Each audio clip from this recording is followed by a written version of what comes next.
बहाने से और फिर बाघा बॉर्डर होते हुए पाकिस्तान पहुंच गई। पाकिस्तान पहुंचने के अलावा उसने एक नसरुल्लाह जो पाकिस्तानी नागरिक है उससे शादी भी कर ली और निश्चित तौर पर एक तरीके से अपने परिवार के साथ उसने जिस तरह कर दिया है कि मैं बच्चों को नहीं छोड़ना चाहता, बच्चे मेरे हैं। अंजू को यदि अपने बच्चों से लगाव होता तो वह झूठ बोलकर भारत से नहीं भागती, पाकिस्तान में यदि चली भी गई।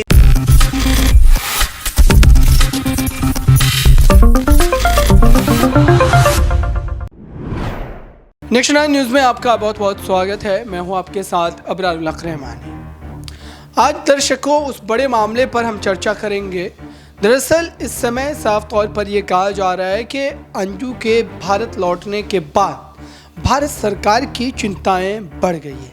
भारत सरकार इस पूरे मामले को लेकर के लगातार उससे पूछताछ करने की बात कह रही है। एसएसपी दीपक सैनी ने भी इस बात को दोहराया था। लेकिन क्या अंजू का 4 महीने बाद भारत लौटना कई बड़ी बातों को दर्शा रहा है? क्या उसके पीछे कोई साजिश हो सकती है? क्या कोई बड़ा मकसद हो सकता है? ये तमाम बड़े सवाल रहेंगे। मेरे साथ बात करने के लिए मौजूद है दिनेश। इनसे समझते हैं कि दरअसल इस पूरे मामले पर इनकी क्या राय है और क्या वाकई यहाँ पर जो है अंजू को लेकर के कोई कड़े एक्शन लिए जाने वाले हैं जिसको लेकर के अब सरकार तैयारी कर रही है।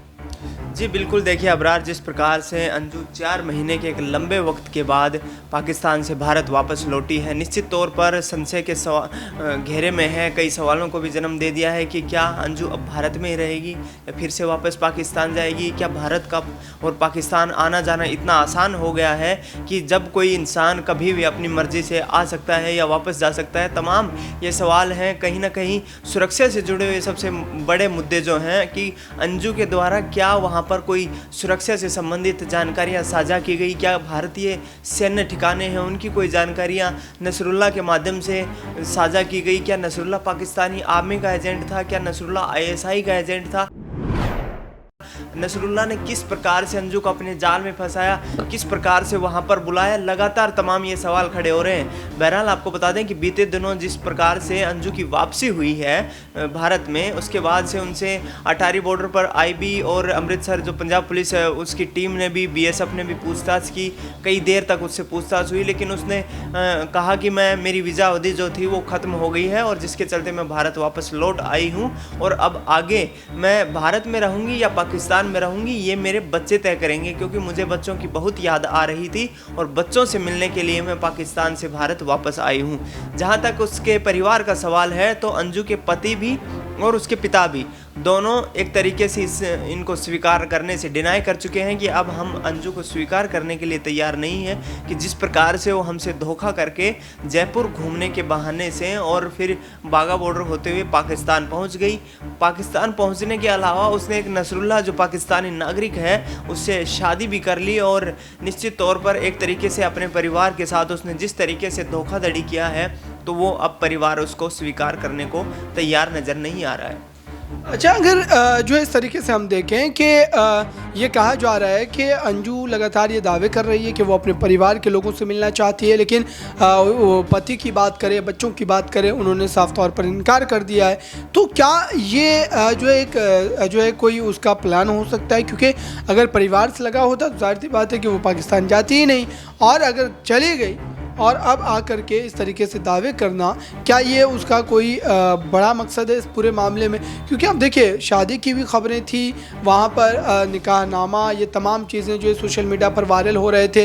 तो क्या अंजू एक बार फिर से झूठ बोल रही है? क्योंकि उसने झूठ बोला था कि जो घूमने जा रही है जयपुर, फिर उसके बाद वो जो है पाकिस्तान चली गई। हाँ बिल्कुल, जिस प्रकार से आपने कहा कि निकाहनामा और तमाम ये चीज़ें जो थी सोशल मीडिया पर काफ़ी वायरल हुई, उसके आपने देखा कि अंजू के पहुंचने के 2 दिन के पश्चात ही उसके पूरे जो वलीमा था या निकाहनामा था या जो भी प्रक्रिया थी उसको पूरा कर लिया गया एक तरीके से, और वह नसरुल्लाह के परिवार के साथ घुलती मिलती भी नजर आई।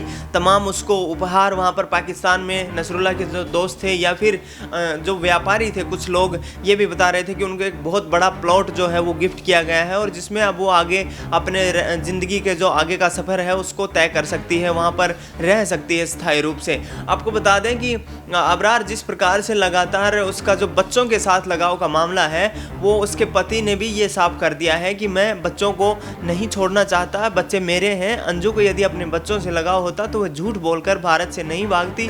पाकिस्तान में यदि चली भी गई थी तो वहाँ पर जाकर दूसरी शादी नहीं करती। वह कुछ ही समय के बाद वापस आ सकती थी, क्योंकि जिस प्रकार से टूरिस्ट वीज़ा के माध्यम से वो पाकिस्तान में गई थी तो उस आधार पर वो कभी भी यदि उससे गलती भी हुई थी तो वापस आ सकती थी। लेकिन 4 महीने का एक लंबा वक्त उसने नसरुल्लाह के साथ वहाँ पर पाकिस्तान में गुजारा और उसके बाद वो फिर से भारत आई है। इस पर उसके पति कहीं ना कहीं जो है वो उसके बच्चों को भी छोड़ने को तैयार नहीं है। दूसरी बात, जहाँ तक बच्चों का सवाल है तो बच्चे उसके लगभग, बेटी जो है उसकी उम्र बताई जा रही है 13 साल के आसपास, बेटे की उम्र 10 साल के आसपास बताई जा रही है। 2 बच्चे हैं अंजू के। तो एक सवाल ये भी रहेगा जुड़ा हुआ कि अंजू जब जो है एयरपोर्ट आती है और एयरपोर्ट से वो तमाम बातें जो कह रही थी कि परिवार से मिलेगी, पिता के पास जाएगी, लेकिन वहाँ से अचानक वो गायब हो जाती है। इसको कैसे देख रहे हैं? क्या वो जानबूझ करके गायब हो गई है या परिवार वालों के नहीं मिलने की वजह से उसने वहाँ जाने का जो फैसला है वो जो है खारिज कर दिया? नहीं, जिस प्रकार से आपने कहा कि वो गायब हो चुकी है, बीते 36 घंटों से हम देख रहे हैं कि कोई प्रतिक्रिया उसकी तरफ से नहीं आई है फिलहाल। लेकिन ऐसा ज़रूर कयास लगाए जा रहे हैं कि जिस प्रकार से उसके पति ने जो भिवाड़ी पुलिस में उसके खिलाफ FIR दर्ज करवाई थी बीते दिन, जिस प्रकार से भिवाड़ी के जो SP हैं का भी बयान सामने आया कि हम अंजू से पूछताछ करेंगे, राजस्थान पुलिस उसको गिरफ्तार भी कर सकती है। और ऐसे मामले में अब वो कहीं ना कहीं न्याय का सहारा, कानून का सहारा लेने की कोशिश करेगी लगातार। जिस प्रकार से उसके पति और उसके पिता ने उसको अपने परिवार में स्वीकार करने से मना कर दिया है। आपको बता दें कि बच्चों का जहाँ तक सवाल है तो बच्चे खुद अब इस लायक हैं कि वो समझ सकते हैं कि उसके माता के साथ रहना या पिता के साथ रहना। अब ये कहीं ना कहीं जो आगे उसकी सुनवाई होगी या कोर्ट की कार्यवाही होगी, उसमें भी बच्चों से यही सवाल पूछे जाएंगे कि आप किसके साथ रहना चाहते हैं, क्योंकि बच्चे अब काफ़ी बड़े हो चुके हैं, समझदार हैं, अपनी इच्छाएं प्रकट कर सकते हैं। क्या उन्हें माँ के साथ रहना है या पिता के साथ रहना है? लेकिन जिस प्रकार से एक संयुक्त परिवार को अंजू चला रही थी, वाकई में निश्चित तौर पर एक ये निराशा कर देने वाला, उसके परिवार को धोखा देने वाला, परिवार को झकझोर देने वाला, बच्चों के भविष्य के खिलवाड़ करने वाला फैसला जो था वो अंजू ने लिया था पाकिस्तान जाकर। अच्छा, एक आखिरी सवाल ये रहेगा कि क्या अंजू और सीमा हैदर के तार जुड़े भी हो सकते हैं? क्योंकि संभावनाएं बहुत सारी चीज़ों की। अब देखिए, सीमा हैदर जब शुरुआती समय पर आई थी और जिस हिसाब से वो मीडिया को फेस कर रही थी, लगातार सवालों का तड़ातड़ जवाब दे रही थी, क्या ये बातें जो है आने वाले दिनों में साबित हो सकती हैं कि अंजू और सीमा जो है उनके तार जुड़े हो सकते हैं? क्योंकि अभी भी कई तरीके से जाँच का विषय जो है बचा हुआ है, चाहे वो सीमा हैदर का मामला हो, क्योंकि उसको भी सिटीजनशिप नहीं मिली है, और अंजू का मामला भी चल रहा है। तो इसको आप कैसे दें?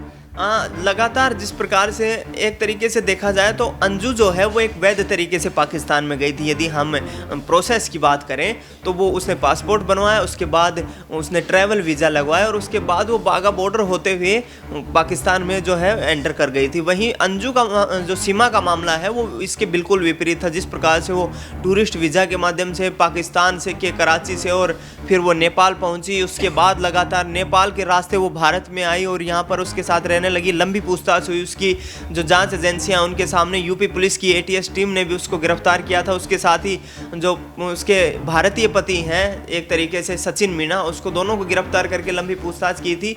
उसके बाद उसको जो है न्यायिक हिरासत से बाहर किया गया था और जमानत मिल पाई थी। तो बिल्कुल दर्शकों, ये जो तमाम सवाल इस वक्त जहन में है, उन तमाम सवालों के जवाब हम लेने की कोशिश कर रहे थे और अब समझिए कि सवाल बहुत है और इन सबों के जवाब अभी भी मिलने बाकी है, क्योंकि ये भारत की सुरक्षा से जुड़ा हुआ मामला है। तो जाहिर सी बात है कि इस पर गंभीर नज़रें हमारी भी बनी हुई है और देश की सुरक्षा एजेंसियां भी बनाई हुई हैं। फिलहाल इस खास रिपोर्ट में बस इतना ही। जुड़े रहने बड़ी खबरों के लिए नेक्स्ट 9 न्यूज़ के साथ।